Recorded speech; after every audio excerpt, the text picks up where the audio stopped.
তাহলে এত এত আমরা লড়াই করলাম কিসের জন্য? রাতের পর রাত জেগে যে লড়াইটা করলাম কিসের জন্য? আর বাকি দোষীরা কোথায়? এটা তো বড় প্রশ্ন, বিশাল বড় একটা প্রশ্ন চিহ্ন রয়ে গেছে বিচার ব্যবস্থার ওপরে। বাকি দোষীরা কোথায়? একজনকে তো প্রথম থেকে ধরেছে, তাহলে এত দিন ধরে যে কী চললো? সিবিআই কি করলো? সিবিআইয়ের ওপরে তো সবার ভরসা ছিল, সিবিআই কি করলো?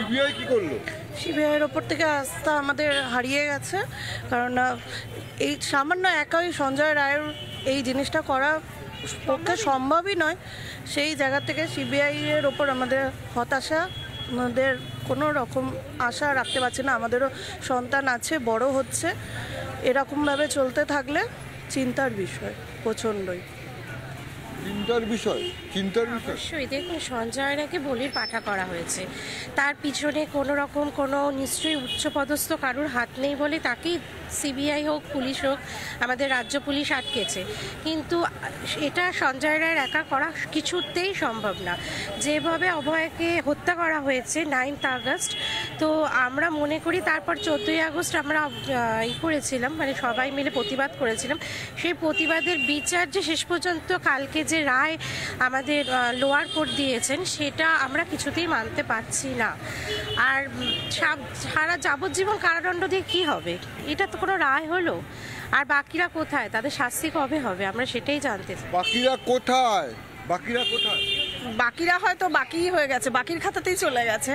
কারণ সঞ্জয় রায় হয়তো এতটা মানে পশু না বা কোনো রাক্ষস না যে একা ওরকমভাবে একটা কলার বোন ভেঙে দেবে বা মেয়েটাকে ওরকম। সঞ্জয় রায়ও মানুষ নাকি?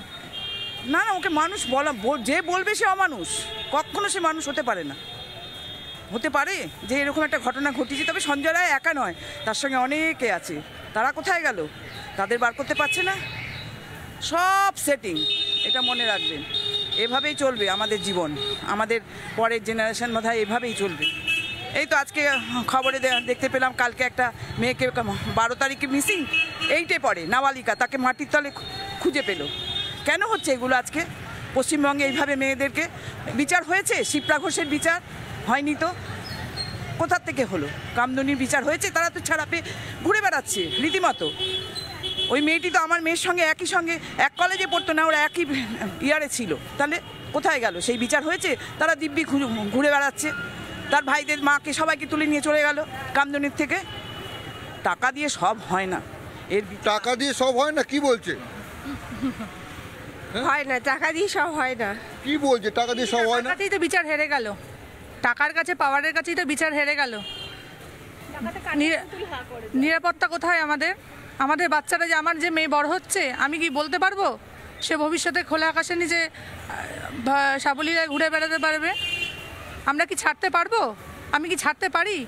বাচ্চাকে এক নিমিষের জন্য ছাড়তে পারি না, তাহলে বড় হলে কি ছাড়তে পারবো? তিলের তো আমার বাবা মাও তো ছেড়ে দিয়েছিল। কি হচ্ছে বিচার?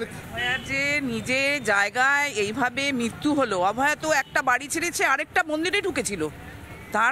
তার হাসপাতাল, তার মন্দির, সেখানে ঢুকেছিল। সেখানে গিয়ে যদি সে এইভাবে অত্যাচারিত, মানে কর্মক্ষেত্র মন্দির, সেই মন্দিরের মধ্যে তাকে এইভাবে মারা হলো, তাহলে কোথায়? নারীর নিরাপত্তা এখানে নেই, কোনো নিরাপত্তা নেই। এইভাবে যদি মরতে হয় নারীদের, আমরা তো মনে করি আমাদের এখন 60 বছরের কাছে বয়স হয়ে যাচ্ছে, আমরাও নিরাপদ নয় মনে হয়। তো ভয়ঙ্কর কথা বলছে। 100 বার বলবো না কেন? দেখছি তো তাই। বিচার কোথায়? বিচার আমরা চাই, উই ওয়ান্ট জাস্টিস। আমরা জাস্টিস চাই। এত তো রাত জাগলেন, কি হলো? কিছু হলো না? হবে, একটা হবেই, হতেই হবে, নালে চলবে না, হতেই হবে। আবার আন্দোলনে আসবো আমরা যেভাবে 14 তারিখ রাত্রে জেগেছিলাম, আমরা সেভাবে আবার আন্দোলনে আসবো। আমাদের আসতেই হবে আন্দোলনে, নালে ঘরে বসে থাকলে হবে না, আবার নামতে হবে। এটা আমাদের বিচার, আমাদের জাস্টিস। আমাদের জাস্টিস আমরা আদায় করে নেবই। আজ না হয় কাল নিতেই হবে। বিচার পেতেই হবে, 100 বার বিচার পেতেই হবে। এতদিন এইটা বিচার হয়নি। বিচার কোথায় হয়েছে? এটা বিচার এভাবে কোথায় গেল? সিবিআই কোথায়? কি হলো? সব কিছু সব সেটিংয়ে চলছে। এবার যদি বলেন আরও খুলতে, তাহলে আরও খুলে দিতে পারবো। এটা কঠিন কথা বলছে মহিলারা। আপনি কি, আপনার সন্তান স্কুলে পড়ে? হ্যাঁ, সঞ্জয় বলছে বিচারই হয়নি। বিচার হয়নি তো, এইসব ক্ষমতার জয় হয়েছে, সত্যের কি বলেন? ক্ষমতা না মমতা? জয় হয়েছে, ক্ষমতার জয় হয়েছে। এই সঞ্জয় ধনঞ্জয় ক্ষমতার জয় আর সত্যের পরাজয় হয়েছে। সত্যের পরাজয় হয়েছে। যারা এভিডেন্স সত্যের তো পরাজয় হয় না।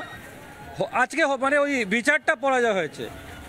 যারা এভিডেন্স নষ্ট করেছে তাদের কি হলো? তাদের কি শাস্তি হলো? এটা তো ওপেন ক্যামেরার সামনে এভিডেন্স নষ্ট হয়েছে, তাদের কি হলো? না না না, ফাঁসি হয়নি, ও বেঁচে আছে, তার মধ্যে একটা আশা আলো আছে, ও পরবর্তীকালে বলতে পারবে। যদি ফাঁসি হয়ে যায় তাহলে শেষ হয়ে যাবে। বলছে কি বলছে বলেছিল যে ফাঁসি চাই আমি, ফাঁসি হলো না কেন? মুখ্যমন্ত্রী নিজে দাঁড়িয়ে বলেছিল ও ফাঁসি হলে তো সব শেষ, ফাঁসি সব শেষ। শুধু এটা এই বিচার এইবার আস্তে আস্তে উঠবে, ধাপে ধাপে উঠবে।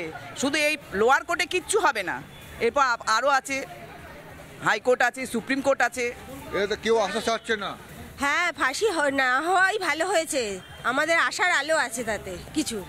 আমরা পরে হয়তো কিছু জানতেও পারতে পারি। বলছি একের পর এক কথা বলছে, কি বলছেন? ফাঁসি না হয় ভালো হয়েছে, কেউ বলছে ফাঁসি হওয়াই উচিত ছিল। ব্যাপারটা না, ফাঁসিটা তো কোনো শাস্তি নয় না। আসল ব্যাপারটা জানতে উনি যদি বেঁচে থাকে আরও সেই ব্যাপারে হয়তো পরবর্তীকালে কোনো তথ্য উনি বলতেও পারেন। মানে আরো লোক কে কে আছে? হতেই পারে অন্য আরও কেউ আছে যাদের নামগুলো এখনো প্রকাশ পায়নি। আরো অনেক লোক আছে এর সঙ্গে। একটা মানুষের পক্ষে এই রকম নারকীয় ঘটনা করা সম্ভব না। একার পক্ষে এত পাওয়ারফুল সে মানুষ না। সে কি মানে ও আরজি করের মতন সে কি রাবণ যে তার পক্ষে এত শক্তি নিয়ে সে ওই মহিলাটাকে মানে আমাদের অভয়াকে এইভাবে অত্যাচার করতে পারে? এটা কি আমরা কি বোকা নাকি যে আমরা বুঝবো না? বড় কথা, যেই সমস্ত এভিডেন্স, যেই সমস্ত পাওয়া গেছে, শুধু একা তো বিশেষ ছিল না, সঞ্জয় ছিল না, ওর সঙ্গে আরে তো ওকে রেপ করেছে বোঝা গেছে, ওখানে ওকে আরো কতজন রেপ করেছে, সেই সব কোথায় গেল? তাদের কোথায়? তাদের খুঁজে বার করুক। এসব তো গল্প কথা, প্রমাণ তো অন্য কথা বলছে। প্রমাণ বললে হবে না, মেডিকেল রিপোর্ট করা হয়েছে, প্রমাণটাও তৈরি করা হয়েছে, আসল প্রমাণ লোপাট হয়ে কি হয়েছে বলুন তো ঠিক করে? প্রমাণ তৈরি করা হয়েছে না প্রমাণ লোপাট করা হয়েছে? প্রমাণ তো লোপাট হয়েছে, বোঝাই যাচ্ছে। কোনটা ঠিক? লোপাট, সব প্রমাণ লোপাট করা হয়েছে, লোপাট, একদম লোপাট। আসল প্রমাণ লোপাট। আর হয়তো এখন যেগুলো দেখানো হয়েছে মানে মানুষকে বোকা বানানোর জন্য, সেগুলো হয়তো নকল প্রমাণ সৃষ্টি হয়েছে যাতে সঞ্জয়। মানুষকে কে বোকা বানাচ্ছে? না না, মানুষকে বোকা বানানো চলবে না এইভাবে। কে বোকা বানাচ্ছে? বানাচ্ছে আমাদের না, কোন উপরওয়ালা? উপরওয়ালা কোথায়? আমাদের প্রশাসন, প্রশাসন করছে, প্রশাসন করছে। এটা কি করে করে? বিচার ব্যবস্থা, পুলিশ প্রশাসন। আমি চাই ফাঁসি হলে খুশি হতাম, তাই নাকি? ফাঁসি হলে খুশি হতাম, তাহলে সব ধামাচাপা পড়ে যেত। ফাঁসি হলে ফাঁসি সেই ধামাচাপাই পড়ে আছে করবে না, কোথায় এখনো তো কিছুই হচ্ছে না। সেই প্রথম চোটে একটু মানে সবাই হজ্জত করেছিল, তারপর থেকে তো সেই চলে গেছে। বিনীত গোয়েলকে তো বার করে দিতে হয়েছে। সেই আচ্ছা, আপনাদের নানা ধরনের কন্টেন্ট দেখার জন্য লাইক করুন, শেয়ার করুন আমাদের ফেসবুক পেজ, সাবস্ক্রাইব করুন আমাদের ইউটিউব চ্যানেল। পাশাপাশি অন্যান্য ব্রেকিং নিউজের জন্য অবশ্যই চোখ রাখুন রিপাবলিক বাংলায়।